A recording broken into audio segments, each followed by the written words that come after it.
Dasar santri miskin beraninya mau melamar anakku, ngaca dulu sana. Cintaku tulus kepada putrimu, Pak. Cintamu tidak ada artinya. Tapi saya sangat mencintainya. Seorang santri miskin pulang kampung setelah 5 tahun menghilang. Niatnya hanya satu, melamar gadis yang ia cintai sejak lama. Namun saat ia sedang wudhu di masjid, tiba-tiba seember air disiramkan ke kepalanya di depan banyak orang oleh ayah gadis itu sendiri. Harga dirinya runtuh, cintanya dipertanyakan, dan masa lalunya dibongkar habis-habisan. Hingga pada satu momen, semua orang akhirnya tahu siapa sebenarnya santri miskin ini. Ternyata, sebelum kita mulai cerita ini, tuliskan dulu di kolom komentar dari kota mana kalian menonton cerita ini. Dan jangan lupa untuk like dan komen. Semoga dimudahkan segala urusannya, dilapangkan rezekinya, disehatkan badannya, dan dikabulkan semua hajat dunia akhirat oleh Allah. Amin ya robbal alamin. Sekarang mari kita mulai ceritanya.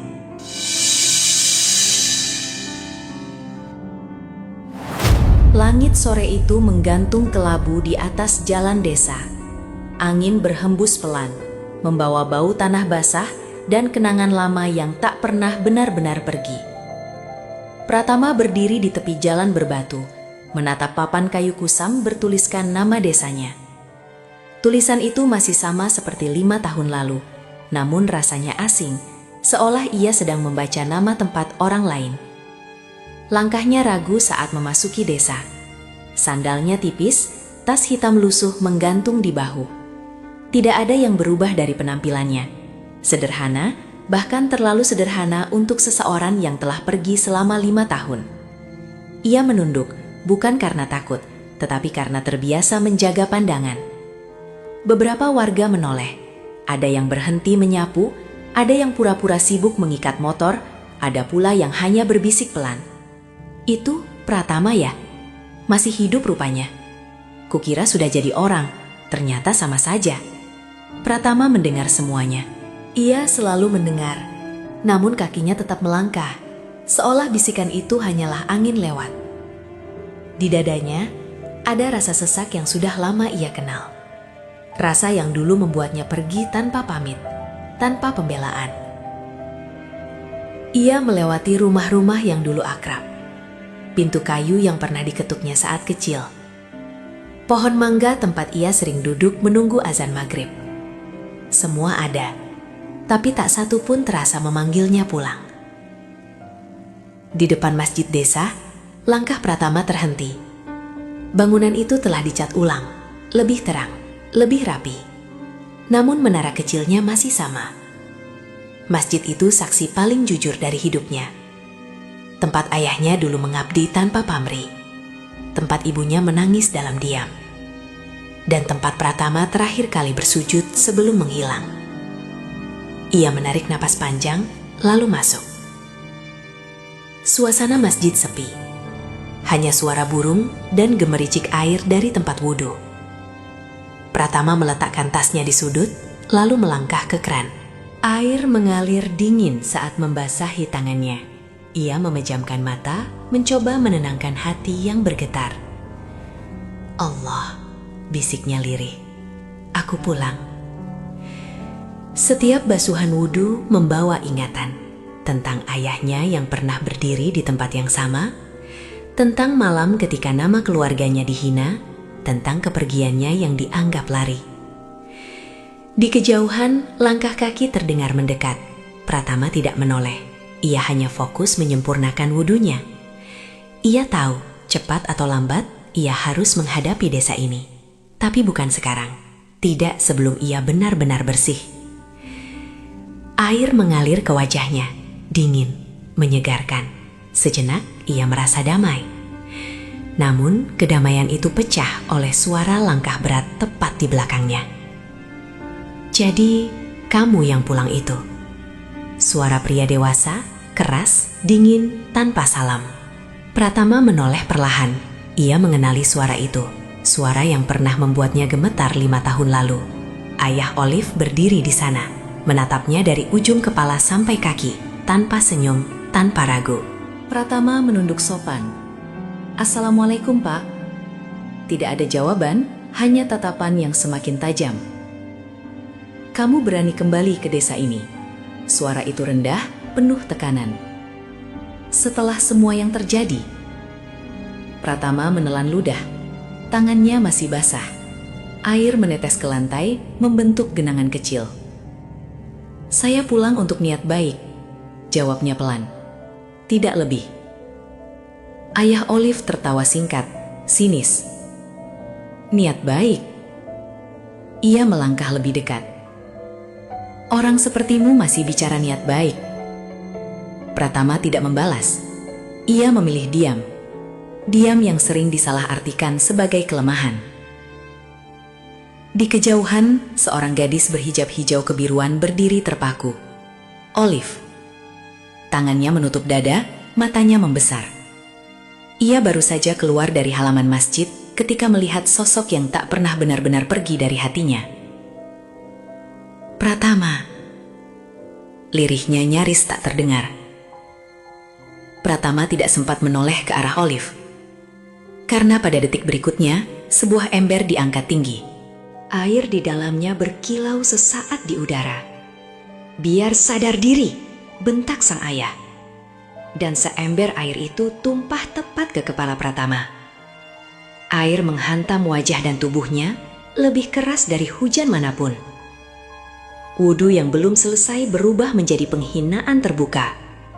Air menetes dari rambutnya, dari janggut tipisnya, dari matanya yang terpejam menahan perih. Masjid yang sunyi mendadak terasa sempit. Waktu seakan berhenti. Pratama berdiri membeku. Tidak melawan, tidak bersuara. Hanya menunduk, membiarkan air mengalir bersama rasa malu yang menghantam lebih dalam dari apapun. Di belakangnya, Olive menutup mulutnya dengan tangan gemetar. Dadanya sesak, matanya basah. Dan di dalam hati Pratama, satu kalimat terucap tanpa suara. Beginilah caraku pulang. Air masih menetes dari ujung rambut Pratama saat ia melangkah menjauh dari tempat wudhu. Setiap tetes jatuh ke lantai masjid seperti bunyi kecil yang memukul batinnya. Ia tidak menoleh, tidak kepada ayah Olive, tidak pula kepada Olive yang masih berdiri kaku dengan wajah pucat. Di halaman masjid, beberapa warga yang semula hanya lewat kini berhenti. Mata-mata mereka mengikuti Pratama dengan tatapan campur aduk. Ada yang terkejut, ada yang puas, ada pula yang pura-pura iba. Itu tadi Pratama kan? Iya, santri miskin yang kabur dulu. Berani juga dia kembali. Langkah Pratama terasa berat. Bajunya basah, menempel di tubuh. Bukan dinginnya air yang membuatnya menggigil, melainkan perasaan lama yang kembali menyergap. Rasa ketika namanya disebut bukan sebagai manusia, tetapi sebagai kesalahan. Di belakangnya, suara ayah Olive masih terdengar, sengaja diperkeras. Biar jadi pelajaran, katanya kepada siapapun yang mau mendengar. Jangan sok suci kalau tidak tahu diri. Pratama berhenti sejenak. Ia menarik napas panjang. Tangannya mengepal, lalu perlahan terbuka kembali. Ia memilih melanjutkan langkahnya tanpa sepatah kata pun. Dalam diamnya, ia sedang berjuang agar tidak runtuh. Olive berdiri terpaku. Dadanya naik turun cepat. Ia ingin berlari mengejar Pratama. Ingin mengatakan sesuatu, apa saja. Tapi kakinya seolah tertanam di tanah. Tatapan ayahnya membuatnya membeku. Masuk, kata sang ayah dingin tanpa menoleh. Jangan lihat orang seperti itu. Olive menunduk. Matanya basah. Namun ia patuh. Bukan karena setuju, tapi karena terlalu lelah melawan.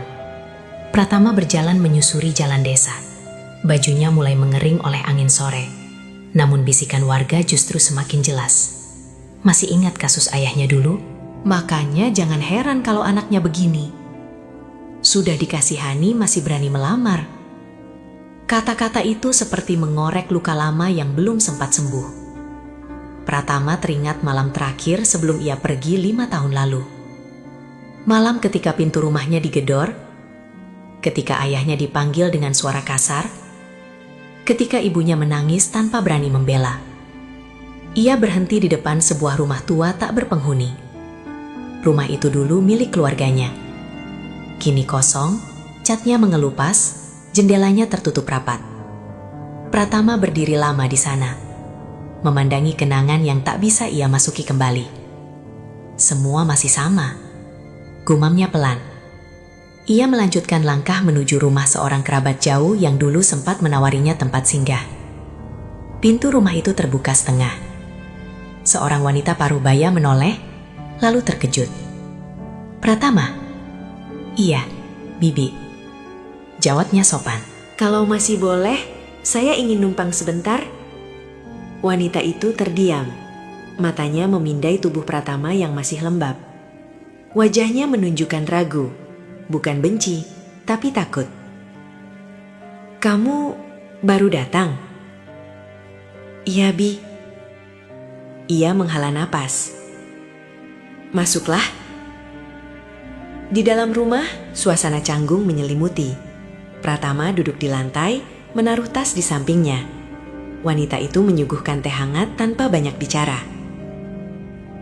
"Desa ini," wanita itu memulai, lalu terhenti. "Belum berubah." Pratama tersenyum tipis. "Saya tahu. Mereka masih mengingat ayahmu seperti dulu." "Saya juga mengingat beliau seperti dulu," jawab Pratama pelan. Tidak ada pembelaan, tidak ada cerita panjang. Pratama memilih menyimpan semuanya sendiri. Ia tahu, namanya sudah lebih dulu diadili. Malam turun perlahan. Dari kejauhan, suara azan maghrib terdengar. Pratama bangkit, mengambil air wudhu dengan tenang, seolah kejadian sore tadi tak pernah ada. Namun saat ia bersujud, air mata jatuh tanpa suara. "Allah," bisiknya, "aku tidak datang untuk membalas." Di tempat lain, Olive duduk di kamar gelapnya. Ia memeluk lutut, menatap dinding kosong. Bayangan Pratama basah kuyup tak mau pergi dari pikirannya. "Kenapa harus sekeras itu ya?" gumamnya lirih. Namun di balik dinding rumah yang sama, sang ayah duduk termenung. Wajahnya keras, tapi dadanya terasa sesak. Nama lama itu telah kembali, dan bersama nama itu, luka lama yang ia kira telah terkubur. Malam itu, desa kembali tenang. Namun ketenangan itu palsu. Karena kepulangan Pratama baru saja membuka luka yang selama ini dipendam rapat oleh banyak orang. Pagi datang dengan pelan, seolah tak ingin mengusik desa yang masih menyimpan gelisah. Cahaya matahari menyelinap melalui celah jendela rumah tempat Pratama menginap. Ia terbangun sebelum azan subuh, seperti kebiasaannya selama bertahun-tahun mondok. Ia duduk sejenak, memejamkan mata. Peristiwa kemarin sore kembali terlintas, namun tidak sekeras yang ia duga. Ada perih, tentu saja. Tapi lebih dari itu, ada rasa mantap yang aneh. Seolah ia memang harus melewati semua itu. Pratama bangkit, melipat selimut tipis, lalu mengambil air wudhu dengan hati-hati. Tangannya bergetar sedikit saat air menyentuh kulit. Bukan karena dingin, melainkan karena ingatan. Namun, ia tetap menyempurnakan setiap basuhan. "Allah," bisiknya, "jika niatku salah, luruskan. Jika jalanku berat, kuatkan." Di masjid, hanya ada beberapa orang tua yang datang lebih awal. Tidak ada yang menegurnya, tidak pula menyapanya. Pratama berdiri di saf paling belakang, menunduk dalam sholat, seolah ingin menghilang dari pandangan manusia dan hanya terlihat oleh Tuhannya. Usai sholat, ia tidak langsung pulang. Ia duduk bersandar pada tiang masjid, membuka tasnya, mengeluarkan sebuah map coklat yang sudah lusuh. Di dalamnya tersimpan surat rekomendasi dari kiai tempat ia mondok, juga catatan kecil berisi nasihat.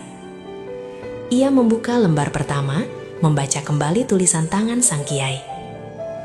"Jika kau kembali, jaga adabmu. Jangan kau balas hinaan dengan suara. balaslah dengan akhlak. Pratama menutup map itu perlahan. Ia tahu hari ini atau besok niatnya akan kembali dipertanyakan. Tapi ia sudah memutuskan, ia tidak akan mundur. Menjelang siang, kabar tentang kejadian kemarin telah menyebar lebih luas. Beberapa pemuda desa berkumpul di warung kopi, membicarakan Pratama tanpa menurunkan suara. Katanya dia mau melamar Olive. Gila, dengan apa? Modal tampang lugu sama jubah lusuh? Tawa kecil menyusul, namun tidak semua tertawa. Ada satu dua yang diam, merasa ada yang tak beres dengan kegembiraan itu. Sementara itu, Olive duduk di dapur rumahnya, membantu ibunya menyiapkan makanan. Tangannya bergerak otomatis, tapi pikirannya melayang. Bayangan Pratama saat air disiramkan ke kepalanya terus berulang. Olive, suara ibunya pelan. "Kamu kenal Pratama ya?" Olive terdiam. "Kenal, Bu. Dia pernah bicara apa-apa ke kamu?" Olive menelan ludah. "Tidak, belum." Ibunya mengangguk pelan. "Bapakmu keras, tapi bukan tanpa alasan." Olive menunduk. Ia ingin berkata banyak, tapi kata-kata terasa berat. Ia tahu membela Pratama berarti membuka luka lama keluarga yang tak pernah diceritakan padanya. Di sore hari, Pratama berdiri di depan rumah Kiai desa. Ia datang bukan untuk mengadu, tapi untuk pamit dan menyampaikan niat. Kiai itu menyambutnya dengan tatapan tenang. "Kamu kembali juga akhirnya," kata sang kiai. "Iya, Yai," jawab Pratama sopan. "Saya datang bukan untuk meminta pembelaan, hanya ingin menyampaikan niat." Kiai itu menatapnya lama. "Niat apa?" "Saya ingin melamar Olive dengan cara baik. Jika ditolak, saya terima. Jika dihina, saya diam." Kiai menghela napas panjang. "Kamu tahu, jalan ini tidak ringan." "Saya tahu," jawab Pratama mantap. "Tapi niat ini sudah saya sucikan sejak lama." Kiai itu mengangguk perlahan. "Baik, aku tidak akan menghalangi. Tapi ingat, kebenaran tidak selalu datang cepat." Pratama tersenyum tipis. "Saya tidak mengejar cepat, Yai. Saya mengejar ridho." Saat matahari mulai turun, Pratama berjalan pulang dengan langkah lebih ringan. Untuk pertama kalinya sejak tiba, dadanya terasa lapang. Bukan karena diterima, tetapi karena ia sudah jujur pada niatnya sendiri. Di balik jendela rumahnya, Olive memandang ke arah jalan. Ia melihat Pratama berjalan sendirian, sederhana namun tegak, hatinya bergetar. "Dia tidak berubah," gumamnya, "masih seperti dulu." Namun tak jauh dari sana, ayah Olive berdiri di teras, memandangi masjid dengan rahang mengeras. Nama Pratama kembali disebut. Dan bersama nama itu, niat lama yang dulu dikubur mulai berdenyut, membawa rasa tidak nyaman yang sulit dijelaskan. Hari itu berakhir tanpa ledakan. Namun niat yang telah disucikan tak akan berhenti di diam. Siang itu, matahari terasa lebih terik dari biasanya. Udara desa seperti menekan dada, membuat napas terasa pendek. Pratama melangkah menuju masjid dengan langkah tenang, meski dalam hatinya ada gelombang yang belum reda. Ia tahu, kejadian kemarin belum selesai. Desa tidak pernah melupakan sesuatu dengan cepat, apalagi jika menyangkut nama lama yang dianggap aib. Di halaman masjid, beberapa orang duduk di bawah pohon. Obrolan mereka terhenti sesaat ketika melihat Pratama lewat. Tidak ada sapaan, tidak ada senyum, hanya tatapan yang mengikuti punggungnya sampai ia menghilang di balik pintu masjid. Pratama masuk dan langsung menuju tempat wudhu. Tangannya membuka kran, air mengalir deras. Ia membasuh tangan, wajah, kepala dengan tertib seperti yang diajarkan kiainya. Setiap gerakan dilakukan perlahan, seolah ia sedang menenangkan sesuatu yang bergejolak di dalam. "Allah Maha Mengetahui," gumamnya pelan. Saat air menyentuh wajahnya, ia memejamkan mata. Untuk sesaat, dunia terasa jauh. Tidak ada desa, tidak ada bisikan, tidak ada tatapan merendahkan. Hanya dirinya dan niat yang ia jaga. Namun suara langkah kasar memecah ketenangan itu. "Kamu lagi." Pratama membuka mata. Refleksi wajahnya di genangan air terpecah. Ia belum sempat menoleh ketika suara ember diseret terdengar jelas. "Kamu pikir kemarin belum cukup?" Pratama menoleh perlahan. Ayah Olive berdiri di sana. Wajahnya tegang, matanya merah oleh emosi yang belum padam. Di tangannya, sebuah ember besar terisi penuh air. "Saya hanya ingin syalat, Pak," kata Pratama pelan. "Tidak lebih." "Terlalu banyak yang kamu inginkan," sahutnya keras. "Datang setelah menghilang, lalu sok suci di masjid ini." Pratama menunduk. Tangannya gemetar sesaat, lalu kembali tenang. "Saya tidak sok suci." Lalu apa? Langkah pria itu semakin dekat. "Kamu mau pamer ke orang-orang kalau kamu masih pantas." Beberapa warga mulai berdatangan. Ada yang berdiri di pintu masjid, ada yang di halaman. Tidak ada yang berani menengahi. Semua menunggu, seolah sedang menonton sesuatu yang dianggap wajar. Olive muncul di antara kerumunan. Nafasnya terengah saat melihat ayahnya mengangkat ember itu sekali lagi. "Yah," suaranya gemetar. "Jangan." Namun suara itu tenggelam oleh amarah. "Biar semua lihat," bentak sang ayah. "Santri miskin seperti kamu harus tahu tempat." Pratama menutup mata. Ia tidak melangkah mundur, tidak pula mengangkat tangan. Ia berdiri diam, menerima. Dan air itu kembali tumpah. Lebih deras dari kemarin, lebih kasar. Air menghantam kepala dan bahunya, membasahi jubah tipis yang ia kenakan. Beberapa orang terkejut. Sebagian lain justru berbisik, "Kasihan." Tapi dia yang cari masalah. Sudah dikasih peringatan, masih datang lagi. Air menetes dari dagu Pratama. Ia membuka mata perlahan. Wajahnya basah, namun matanya tenang. Tidak ada kebencian di sana, hanya kelelahan yang dalam. "Saya tidak datang untuk menantang siapapun," ucapnya pelan, nyaris tenggelam oleh suara air yang jatuh ke lantai. "Saya datang membawa niat."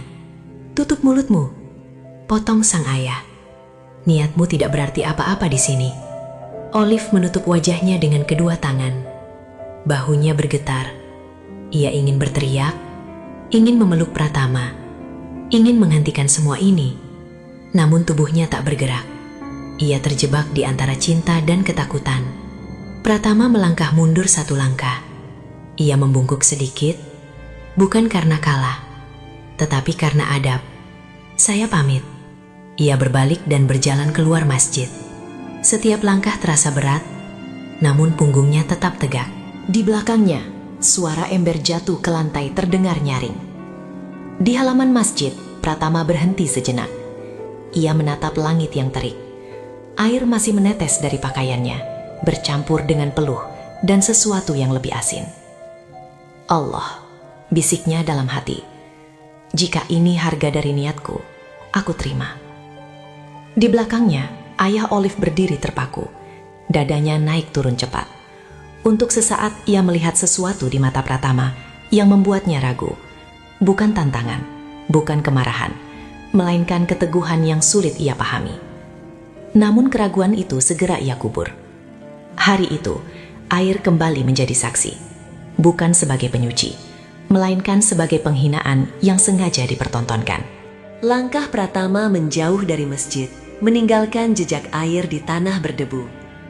Beberapa warga masih berdiri, sebagian pura-pura sibuk, sebagian lagi menatapnya tanpa ekspresi. Tidak satu pun memanggilnya kembali, tidak pula ada yang menegurnya, seolah apa yang baru saja terjadi adalah hal biasa. Olive masih berdiri di ambang masjid. Tangannya gemetar, dadanya sesak, air mata mengalir tanpa ia sadari. Ia menatap punggung Pratama yang makin menjauh. Setiap langkahnya terasa seperti menjauhkan harapan dari genggamannya. "Olive," suara ibunya memanggil dari kejauhan.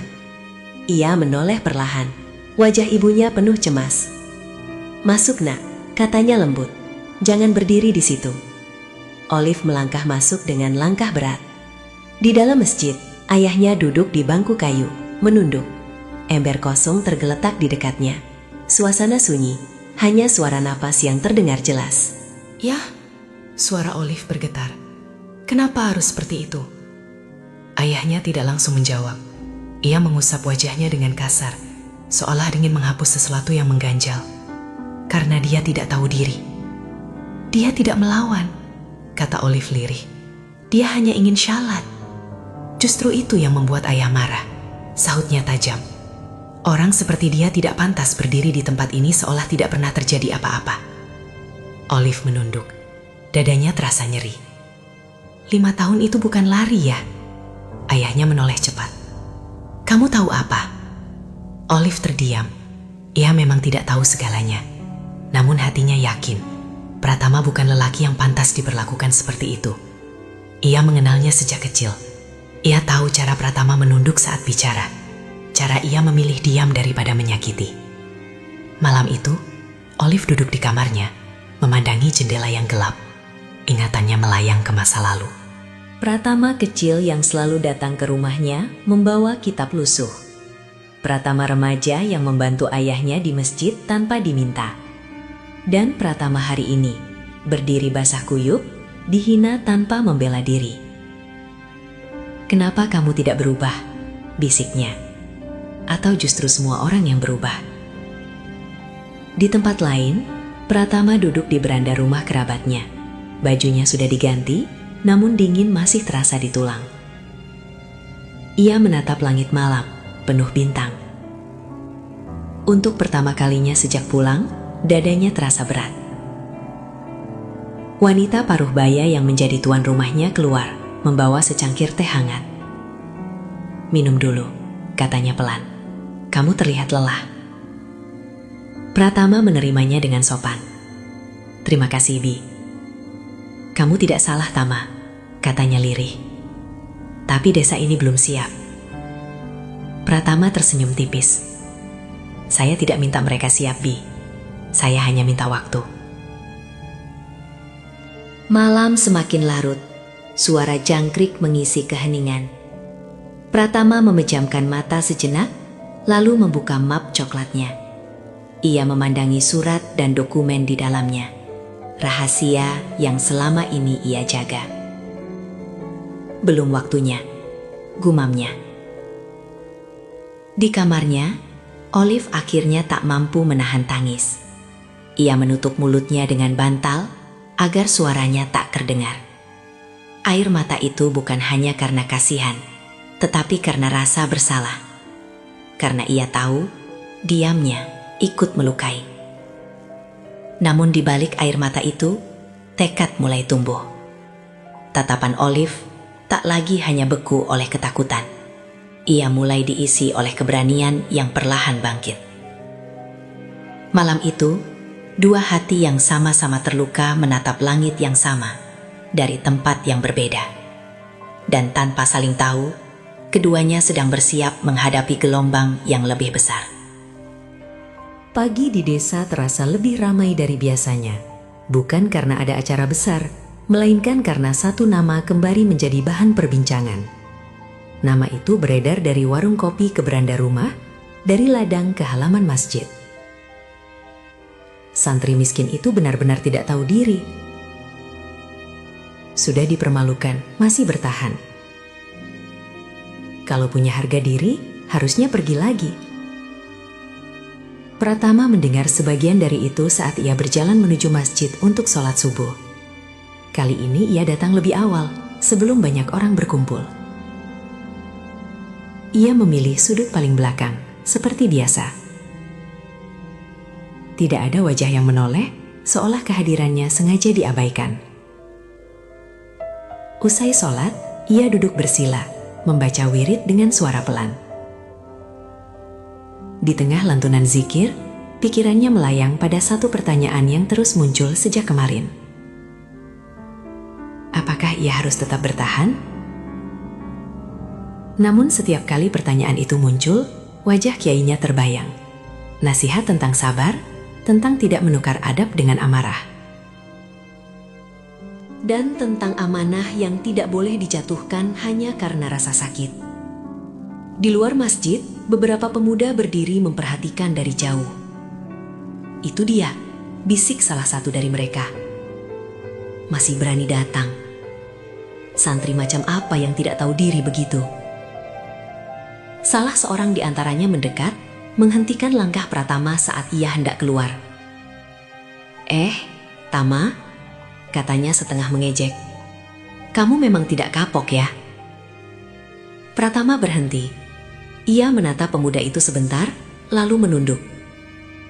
Saya hanya ingin beribadah. Pemuda itu tertawa kecil. Ibadah atau cari muka?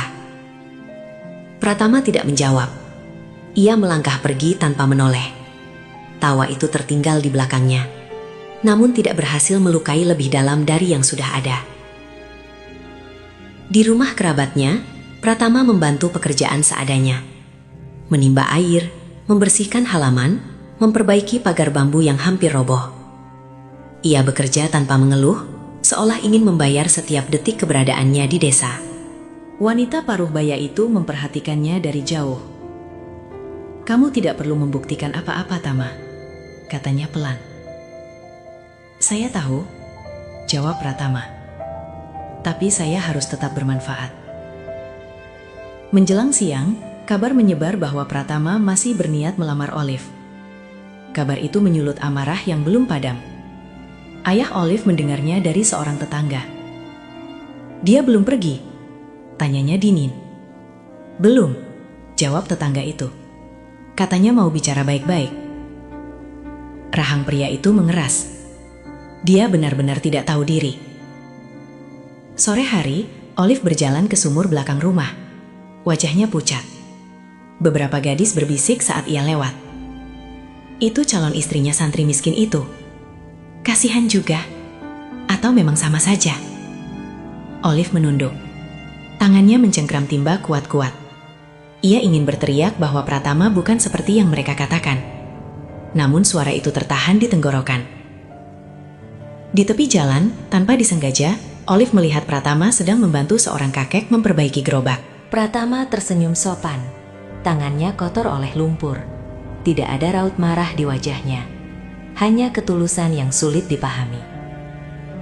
Olive berhenti beberapa langkah dari sana. Pratama menoleh. Tatapan mereka bertemu sejenak. Tidak ada kata, tidak ada senyum. Namun ada sesuatu yang berpindah dari mata ke mata. Sesuatu yang menguatkan. Pratama menunduk lebih dalam, lalu kembali bekerja. Malam itu, ia duduk sendiri di beranda rumah, membuka map coklatnya sekali lagi. Tangannya menyentuh dokumen lama dengan hati-hati. Belum sekarang, gumamnya. Belum waktunya bicara. Di kejauhan, suara orang-orang masih membicarakannya. Santri miskin, tidak tahu diri.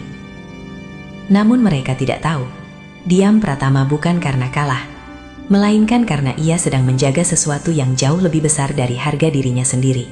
Malam turun pelan di desa, membawa udara lembab dan sunyi yang panjang. Pratama duduk di dalam kamar kecil tempat ia menginap. Lampu redup menggantung di langit-langit, cahayanya kuning pucat. Di hadapannya, map coklat itu terbuka. Isinya berderet rapi, namun penuh beban. 5 tahun. Waktu yang bagi orang lain mungkin terasa sebentar, namun bagi Pratama terasa seperti seumur hidup. Ia menutup mata, membiarkan ingatan kembali ke malam ketika semuanya berubah. Malam itu hujan turun deras.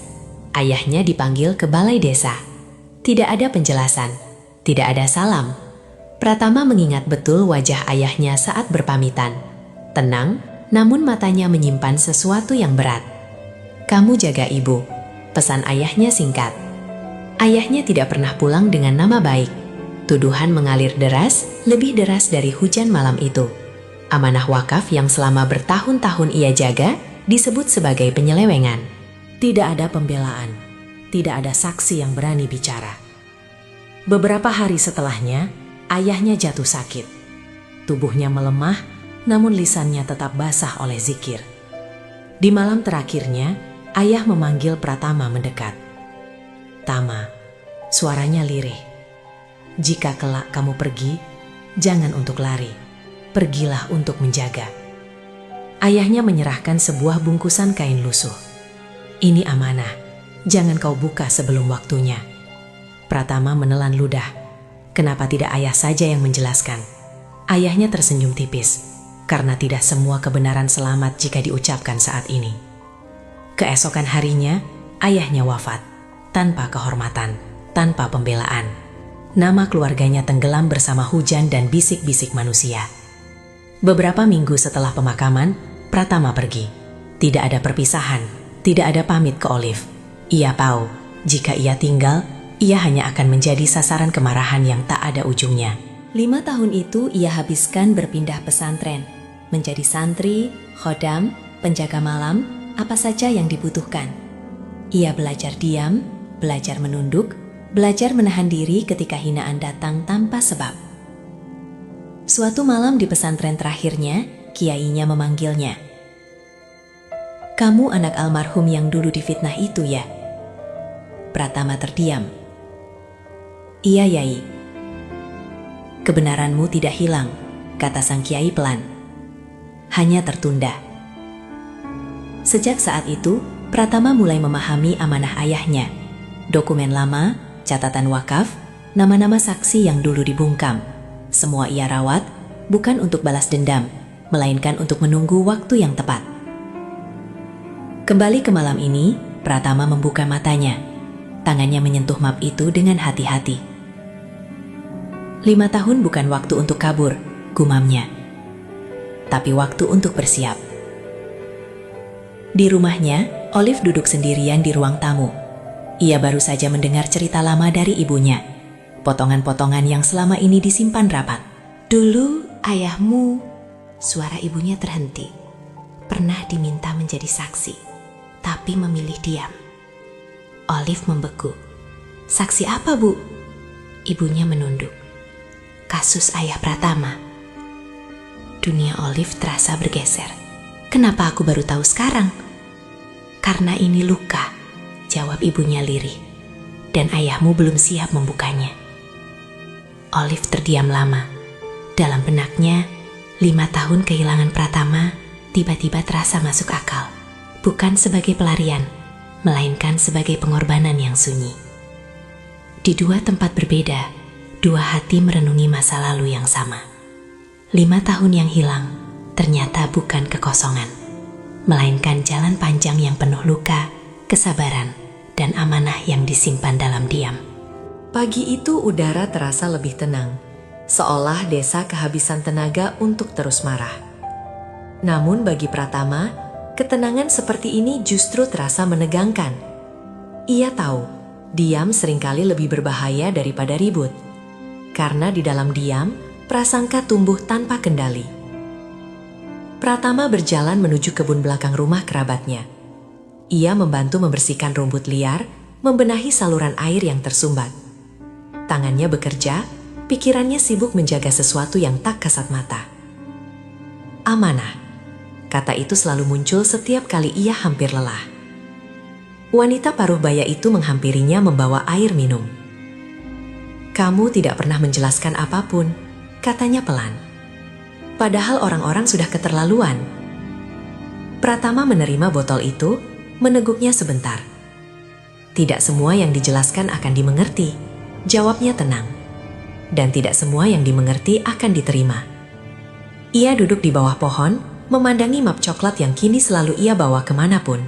Jarinya menyusuri tepi map itu seperti menyentuh luka lama. Setiap lembar di dalamnya adalah bukti. Namun setiap bukti juga punya waktu. Siang hari, Pratama kembali ke masjid. Kali ini ia datang bukan untuk sholat, melainkan membersihkan halaman masjid bersama beberapa orang tua.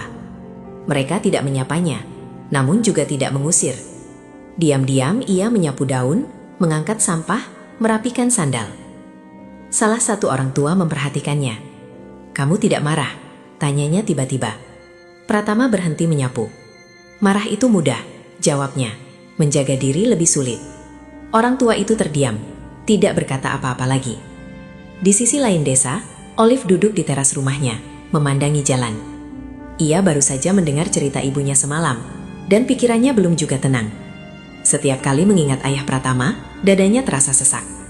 Ia melihat Pratama dari kejauhan, menyapu halaman masjid. Tidak ada yang istimewa dari gerakannya. Namun justru itu yang membuatnya sulit berpaling. Ia ingin menghampirinya, ingin bertanya, ingin meminta maaf. Tapi langkahnya tertahan oleh suara ayahnya dari dalam rumah. Olive, masuk. Olive menoleh. Ayahnya berdiri di ambang pintu. Wajahnya tegang, matanya tajam.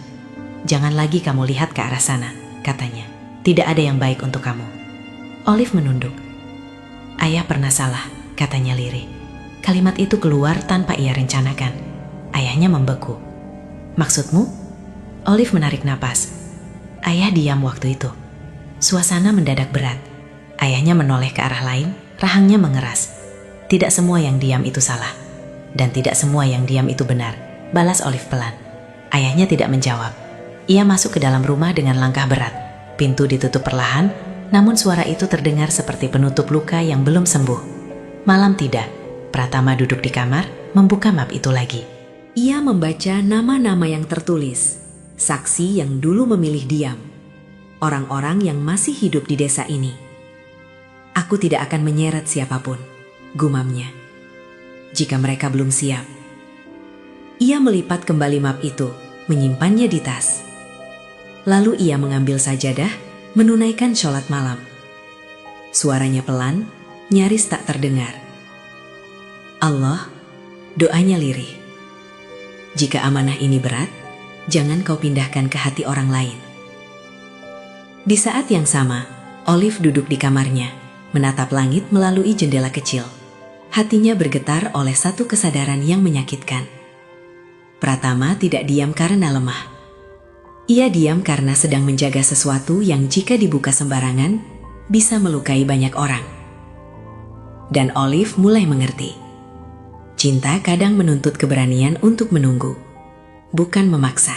Pagi itu Olive terbangun dengan dada yang masih terasa berat.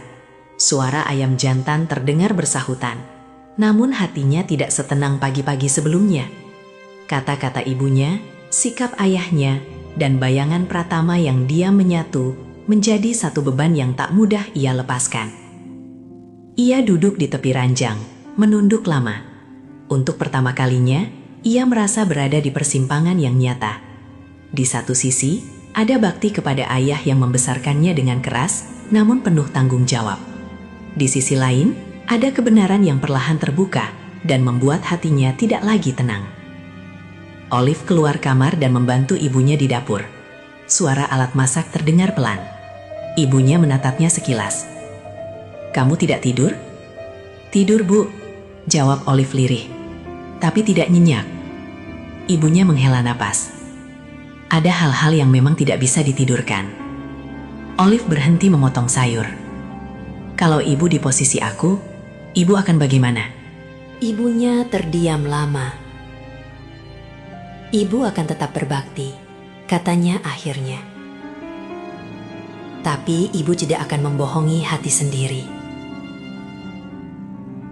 Jawaban itu membuat dada Olive bergetar.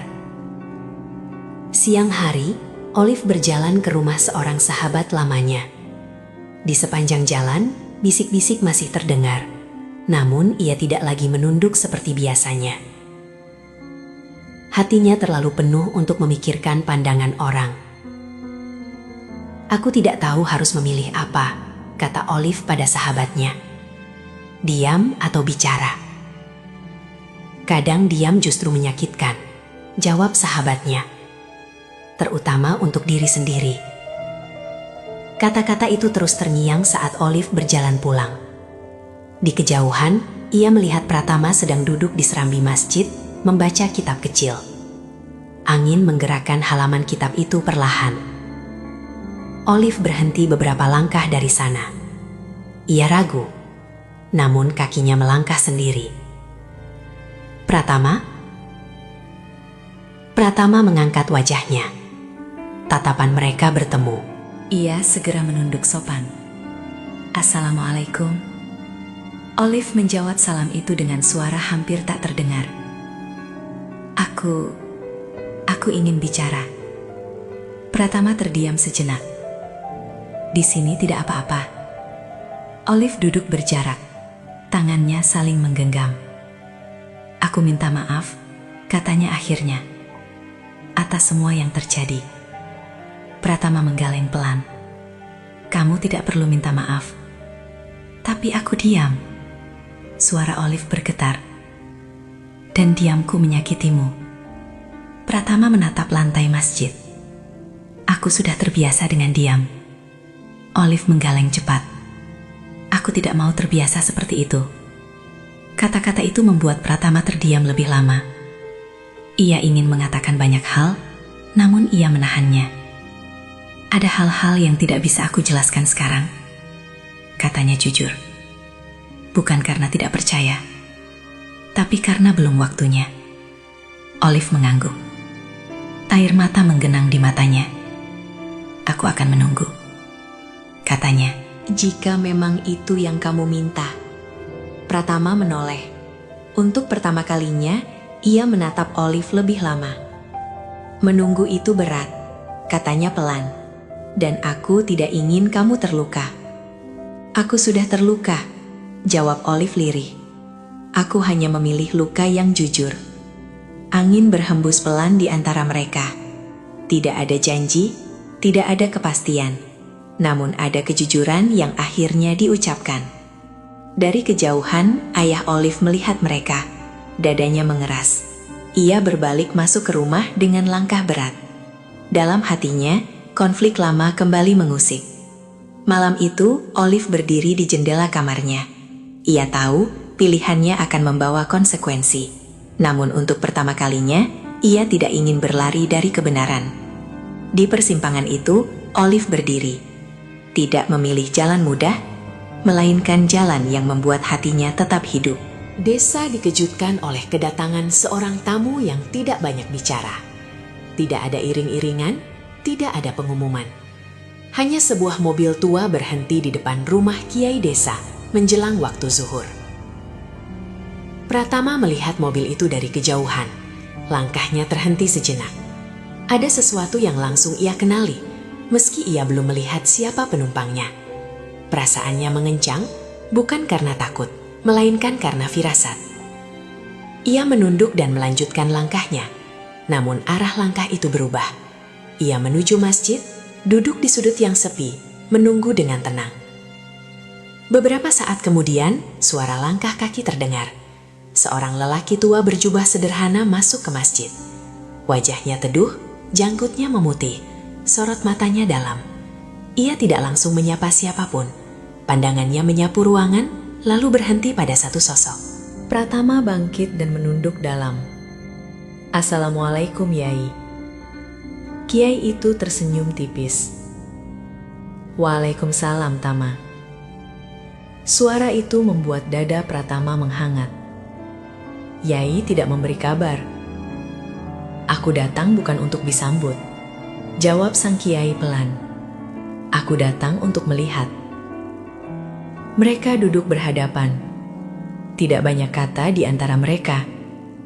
Namun keheningan itu terasa penuh. Kamu sudah sampai di sini, kata sang Kiai akhirnya. Iya, Yai. Dan kamu memilih diam. Iya. Kiai itu mengangguk perlahan. Itu tidak salah. Tapi akan ada waktu ketika diam berubah menjadi amanah yang harus disampaikan. Pratama menunduk lebih dalam. Saya menunggu tanda. Kamu akan mendapatkannya, kata sang Kiai. Tapi bukan dari orang yang kamu duga. Sementara itu kabar kedatangan Kiai dari luar desa menyebar cepat. Ayah Olive mendengarnya dari tetangga. Kiai sepuh dari pesantren barat itu datang, kata seseorang. Katanya dulu dekat dengan ayah Pratama. Wajah ayah Olive berubah. Tangannya yang sedang memegang cangkir bergetar. Untuk apa dia kesini? Entahlah, tidak banyak bicara. Ayah Olive duduk terdiam.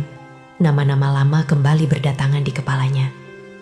Ia merasa dadanya sempit, seperti dikejar sesuatu yang tak terlihat. Sore hari, Kiai sepuh itu berjalan menyusuri desa. Ia menyapa beberapa orang tua, berhenti di depan masjid, memandang lama bangunan itu. Tidak ada ceramah, tidak ada pernyataan. Namun kehadirannya saja sudah cukup mengusik. Olive melihat Kiai itu dari kejauhan, hatinya berdebar. Ada rasa harap yang muncul tanpa ia mengerti alasannya. Ia melihat Pratama berjalan di belakang kiai itu, menjaga jarak, menunduk, seperti murid yang setia. Malam tiba. Di rumah kiai desa, pertemuan kecil terjadi. Tidak banyak orang diundang, hanya mereka yang dulu pernah terlibat, langsung atau tidak. Pratama duduk di sudut ruangan, diam. Kiai sepuh itu membuka pembicaraan dengan suara tenang. Kita semua pernah memilih diam, katanya. Dan diam itu punya harga. Tidak ada yang menjawab. Wajah-wajah tertunduk. Di luar rumah, angin malam berhembus pelan. Desa terasa menahan napas. Sesuatu yang lama terkubur mulai bergerak. Pratama menutup matanya sejenak. Ia tahu kedatangan kiai ini bukan kebetulan. Dan tanda yang ia tunggu perlahan mulai mendekat. Desa tidak lagi setenang hari-hari sebelumnya. Sejak kedatangan kiai sepuh itu, suasana berubah pelan namun pasti. Orang-orang mulai berbicara dengan nada lebih pelan, lebih hati-hati. Nama Pratama tidak lagi disebut dengan tawa, melainkan dengan jeda. Di warung kopi, obrolan terputus saat seseorang menyebut masa lalu. Kiai itu bukan orang sembarangan, kata seorang pria setengah berbisik. Katanya dulu dia saksi banyak urusan wakaf desa, termasuk yang melibatkan ayah Pratama. Kalimat itu tidak selesai, tapi cukup untuk membuat beberapa orang saling pandang. Pratama sendiri memilih menjauh dari pusat pembicaraan. Ia membantu kiai desa membersihkan gudang masjid. Debu beterbangan saat pintu tua dibuka. Di dalamnya tersimpan arsip-arsip lama yang hampir tak pernah disentuh. Kamu seperti tahu tempat ini, kata kiai desa sambil mengamati. Pratama tersenyum tipis. Ayah saya sering kesini. Kiai desa terdiam. Dulu, aku juga sering melihat ayahmu di sini. Kalimat itu menggantung, tidak ada kelanjutan. Namun bagi Pratama, itu sudah cukup untuk memastikan bahwa ingatan orang-orang belum sepenuhnya mati. Sore hari, kiai sepuh memanggil beberapa tokoh desa. Pertemuan itu tidak diumumkan, namun kabarnya menyebar cepat. Rumah kiai desa dipenuhi wajah-wajah lama. Sebagian datang dengan langkah ragu, sebagian dengan wajah tegang. Ayah Olive duduk di sudut ruangan, tangannya saling menggenggam. Keringat dingin membasahi pelipisnya, meski udara tidak panas. Kita tidak di sini untuk saling menyalahkan. Suara kiai sepuh terdengar tenang, namun tegas. Kita di sini untuk mengingat. Seorang pria tua berdehem. Mengingat apa, Yai? Mengingat amanah, jawabnya singkat. Ruangan itu hening. Nama Pratama tidak disebut, namun semua tahu kemana arah pembicaraan itu mengalir. 5 tahun lalu, lanjut sang kiai, ada seorang lelaki yang wafat membawa tuduhan. Tuduhan yang tidak pernah dibuktikan di hadapan Allah maupun manusia. Ayah Olive menunduk lebih dalam. Napasnya terasa berat. Di luar rumah, Olive berdiri di balik pintu, tidak sengaja mendengar sebagian percakapan. Dadanya berdebar. Kata amanah itu terasa seperti memanggilnya. Malam semakin larut. Pratama duduk sendiri di masjid, membaca Al-Quran dengan suara pelan. Namun ayat-ayat itu terasa berbeda malam ini. Seolah setiap kata sedang menyiapkan hatinya. Allah, doanya lirih. Jika sudah dekat, kuatkan. Di rumah kiai desa, pertemuan berakhir tanpa keputusan. Namun satu hal berubah. Wajah-wajah yang keluar dari rumah itu tidak lagi sama. Ada kegelisahan yang tidak bisa disembunyikan. Ayah Olive berjalan pulang dengan langkah gontai. Setiap sudut desa terasa menatapnya. Ia berhenti sejenak di depan masjid, memandang tempat wudhu. Bayangan Pratama basah kuyup kembali muncul tanpa diminta. Terlalu jauh aku melangkah, gumamnya pelan. Namun langkahnya terus bergerak, meninggalkan masjid tanpa berani masuk. Di kamar kecilnya, Pratama membuka map coklat itu lagi. Ia tidak membaca isinya. Ia hanya memastikan semuanya masih ada, lengkap, siap. Di luar, angin malam membawa aroma hujan. Desa menahan napas. Kebenaran belum diucapkan, namun jejaknya sudah mulai tercium. Hujan turun setelah Isya. Tidak deras, tapi cukup lama untuk membuat desa tenggelam dalam sunyi. Lampu-lampu rumah menyala redup, seolah ikut menahan suara. Malam itu tidak banyak orang keluar rumah. Setiap hati sibuk dengan pikirannya sendiri. Pratama berdiri di dalam masjid yang hampir kosong. Lantai terasa dingin saat dahinya menempel. Ia sholat lebih lama dari biasanya. Setiap sujud terasa berat, seakan membawa beban bertahun-tahun yang akhirnya sampai di titik paling rapuh. Allah, bisiknya dengan suara bergetar. Jika esok engkau bukakan jalan, kuatkan lidahku agar tidak menyakiti. Jika engkau tutup jalan itu, kuatkan hatiku agar tetap ikhlas. Air mata jatuh tanpa bisa ditahan. Bukan karena takut, tetapi karena lelah menahan. Ia teringat wajah ayahnya. Tatapan terakhir yang penuh pesan, bukan dendam. Amanah itu bukan untuk membalas, melainkan untuk membersihkan. Namun membersihkan kebenaran seringkali melukai banyak orang. Usai sholat, Pratama duduk bersandar di tiang masjid. Tangannya menggendam tas berisi map coklat. Ia belum pernah merasa sedekat ini dengan saat yang ditunggu. Dan justru karena itu, dadanya terasa semakin sempit. Di rumahnya, Olive duduk bersimpuh di atas sajadah. Sejak maghrib, ia belum beranjak. Doanya terputus-putus, sesekali tenggelam oleh tangis. Allah, ucapnya lirih. Jika dia benar, jangan biarkan kebenaran itu menghancurkannya. Dan jika ayahku salah, jangan biarkan kesalahan itu menghilangkan kehormatannya sepenuhnya. Di balik dinding rumah yang sama, ayah Olive duduk sendirian. Lampu dimatikan. Hanya cahaya dari luar yang masuk melalui celah jendela. Ia menatap lantai kosong, pikirannya berputar tanpa henti. Ia teringat malam 5 tahun lalu. Tawaran untuk menjadi saksi. Kesempatan untuk bicara, dan keputusan untuk diam. Waktu itu aku takut, gumamnya. Takut kehilangan segalanya. Kini ketakutan itu kembali.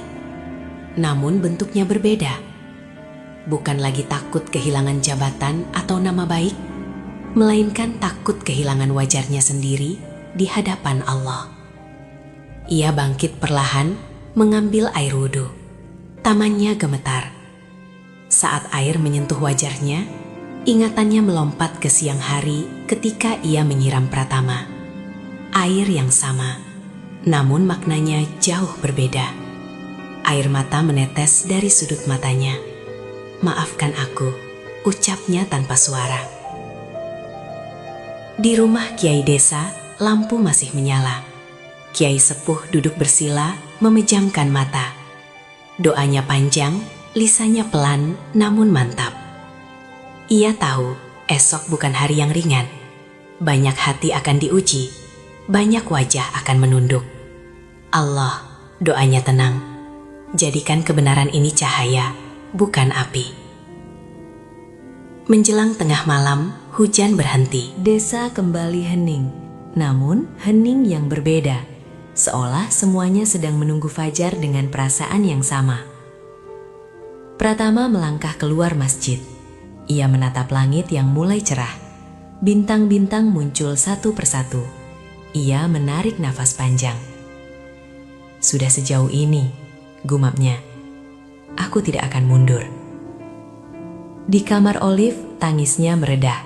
Ia mengusap wajah, berdiri dan menatap cermin. Ada ketakutan di sana, tapi juga keberanian yang baru tumbuh. Apapun yang terjadi, katanya pelan pada bayangannya sendiri. Aku akan berdiri di sisi yang benar. Malam itu tidak ada teriakan. Tidak ada pengakuan. Tidak ada penjelasan. Hanya doa yang naik dari 3 tempat berbeda. Dengan satu tujuan yang sama. Esok hari tidak semua orang akan siap. Namun kebenaran tidak pernah menunggu kesiapan manusia. Pagi itu masjid desa tidak seperti biasanya. Sejak matahari belum tinggi, orang-orang sudah berdatangan. Tidak ada undangan resmi, tidak ada pengumuman keras. Namun kabar beredar lebih cepat dari azan. Kiai sepuh mau bicara. Katanya soal amanah lama. Amanah siapa? Pratama berdiri di serambi masjid, mengenakan pakaian paling sederhana yang ia punya. Tas hitam berisi map coklat itu tergantung di bahunya. Tangannya dingin, namun wajahnya tenang. Ia tidak mencari Olive, tidak pula menghindari siapapun. Ia hanya menunggu. Olive datang bersama ibunya. Wajahnya pucat, matanya sembab, namun langkahnya mantap. Di belakang mereka, ayah Olive berjalan tertunduk. Tidak ada kemarahan di wajahnya pagi itu, hanya kelelahan yang dalam. Masjid penuh, warga duduk bersila, saling berbisik. Ketika Kiai sepuh melangkah ke depan, suara langsung mereda. Suaranya tenang, namun cukup untuk menjangkau seluruh ruangan. Kita berkumpul bukan untuk menghakimi, katanya, tapi untuk meluruskan. Ia menoleh ke arah Pratama. Tama, kemarilah. Langkah Pratama terasa berat saat ia maju. Setiap mata tertuju padanya. Mata yang dulu merendahkan, mata yang dulu diam, mata yang kini menunggu. Pratama menunduk dalam.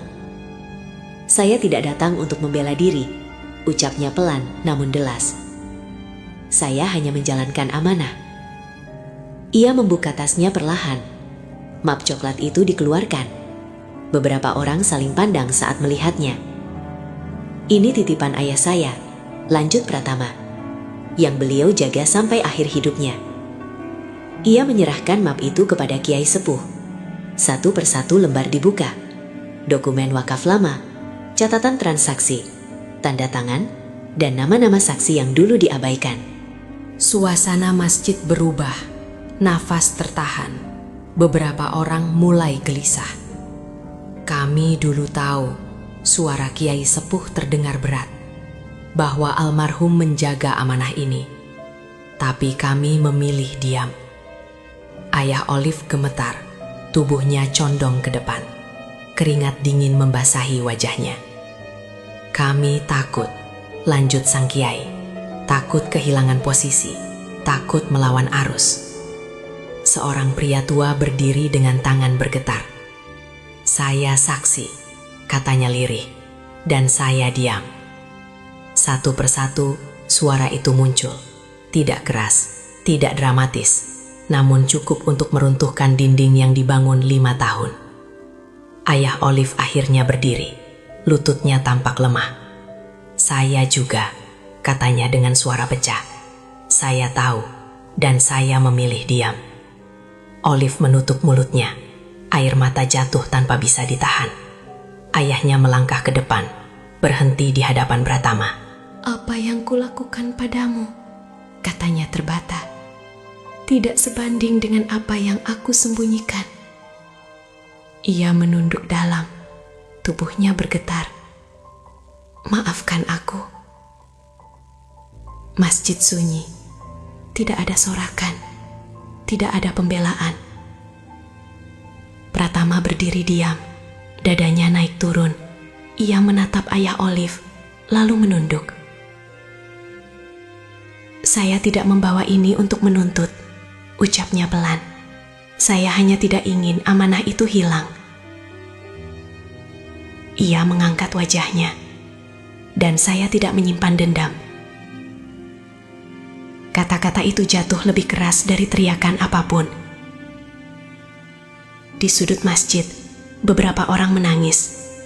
Bukan karena takut, melainkan karena malu. Rahasia yang disimpan 5 tahun akhirnya terbuka. Bukan dengan amarah, melainkan dengan kejujuran yang terlambat, namun nyata. Masjid masih dipenuhi orang-orang yang duduk dalam diam. Tidak ada yang langsung berdiri setelah pengakuan itu. Seolah setiap kaki tertahan oleh rasa malu yang tiba-tiba berat. Udara terasa pekat, bukan oleh panas, melainkan oleh penyesalan yang akhirnya menemukan bentuknya. Ayah Olive masih berdiri di hadapan Pratama. Punggungnya membungkuk lebih dalam dari sebelumnya. Wajah yang dulu keras kini basah oleh air mata yang jatuh tanpa bisa ia kendalikan. Aku menyiram kamu, katanya lirih, di tempat suci, dengan niat merendahkan. Tangannya gemetar saat menutup wajah. Aku tidak hanya menzolimi ayahmu, aku menzolimi kamu. Pratama menghela napas pelan. Ia tidak segera menjawab. Dadanya terasa sesak, namun bukan oleh marah. Oleh sesuatu yang lebih rumit.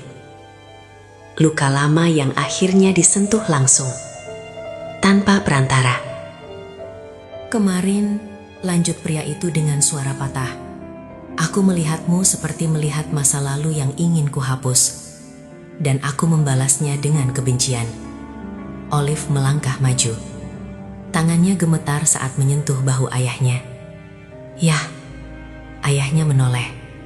Tatapan mereka bertemu. Untuk pertama kalinya, Olive melihat ayahnya bukan sebagai sosok yang selalu benar, tetapi sebagai manusia yang rapuh. Ayah takut, kata pria itu jujur. Takut kalau kebenaran itu keluar, semua yang ayah bangun runtuh. Beberapa warga menunduk lebih dalam.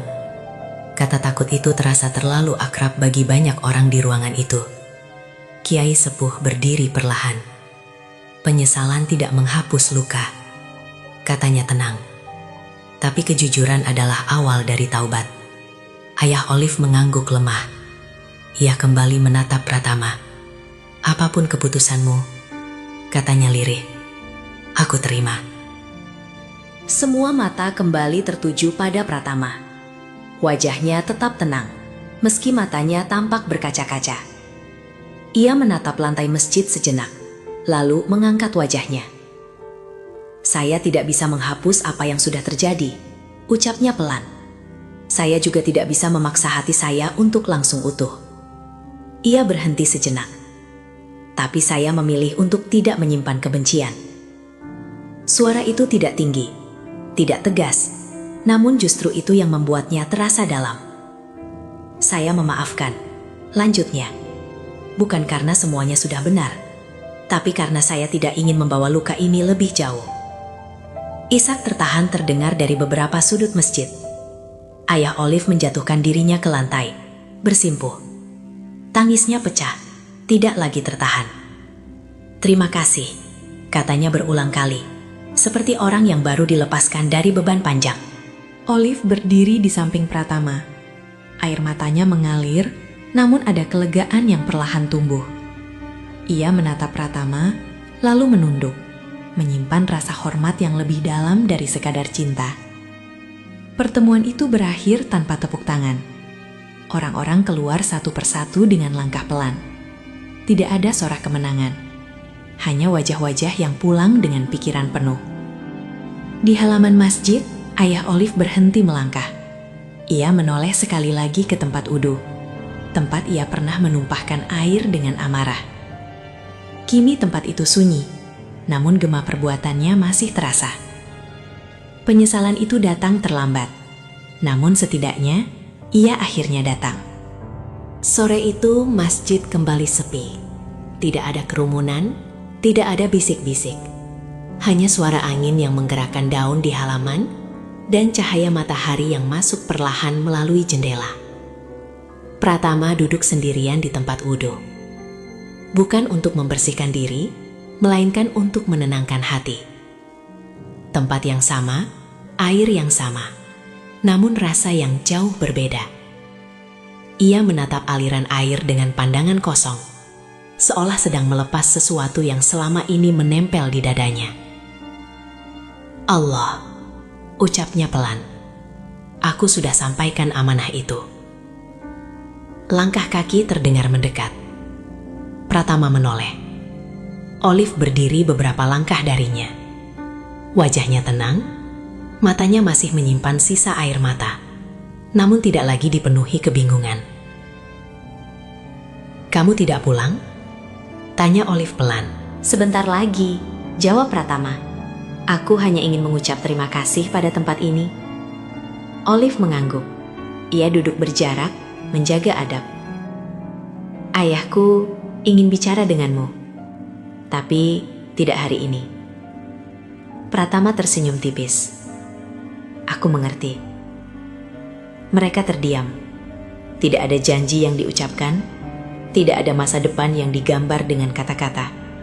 Namun justru dalam diam itu, keduanya merasa lebih tenang dari sebelumnya. 5 tahun itu, kata Olive akhirnya, ternyata bukan jarak, tapi ujian. Pratama mengangguk pelan. Dan ujian tidak selalu dimenangkan dengan suara keras. Malam turun dengan lembut. Di rumahnya, ayah Olive duduk bersama istrinya.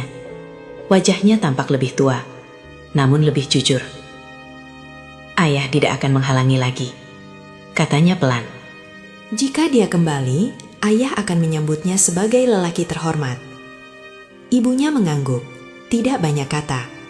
Mereka tahu, kepercayaan tidak kembali dalam sehari, namun langkah pertama telah diambil. Beberapa hari kemudian, Pratama berpamitan pada Kiai Sepuh. Kamu sudah menunaikan tugasmu, kata sang Kiai. Sekarang, jagalah hatimu. Pratama menunduk dalam. Doakan saya, Yai. Kiai itu tersenyum. Allah tidak menyia-nyiakan orang yang menjaga amanah. Pratama meninggalkan desa dengan langkah yang lebih ringan dari saat ia datang. Ia tidak membawa harta, tidak pula membawa kemenangan. Namun ia membawa sesuatu yang jauh lebih berharga. Nama ayahnya telah bersih, amanah telah kembali ke tempatnya, dan dirinya tidak lagi dibebani oleh diam. Di desa, orang-orang mulai menyebut namanya dengan cara yang berbeda. Bukan lagi santri miskin yang tidak tahu diri, melainkan santri yang mengajarkan arti sabar tanpa suara. Olive berdiri di tepi jalan, menyaksikan Pratama pergi. Ia tidak melambaikan tangan. Ia hanya menunduk, menyimpan doa dalam hati. Jika takdir mempertemukan mereka kembali, maka itu akan terjadi dalam keadaan yang lebih baik.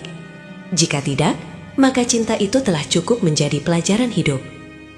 Di kejauhan, suara azan maghrib berkumandang. Pratama berhenti sejenak, menoleh ke arah desa, lalu melangkah lagi. Kemuliaan tidak selalu datang bersama tepuk tangan. Kadang ia datang setelah kehinaan yang diterima dengan sabar. Dan Pratama telah memahaminya. Gimana menurut kalian, sobat? Apakah perlakuan yang diterima Pratama selama ini sudah setimpal dengan luka dan penghinaan yang ia terima? Atau justru kesabaran dan keikhlasannya jauh lebih mulia daripada semua penyesalan yang datang terlambat? Tulis pendapat kalian di kolom komentar ya. Dalam hidup, tidak semua kebaikan langsung dibalas dengan kebaikan. Kadang kita justru diuji lewat sikap orang lain yang menyakitkan. Tapi ingat, berjalan lurus tidak selalu membuat jalan terasa mudah, namun ia selalu membawa kita ke tempat yang lebih tenang. Jangan lelah menjadi baik, meski dunia sering salah paham.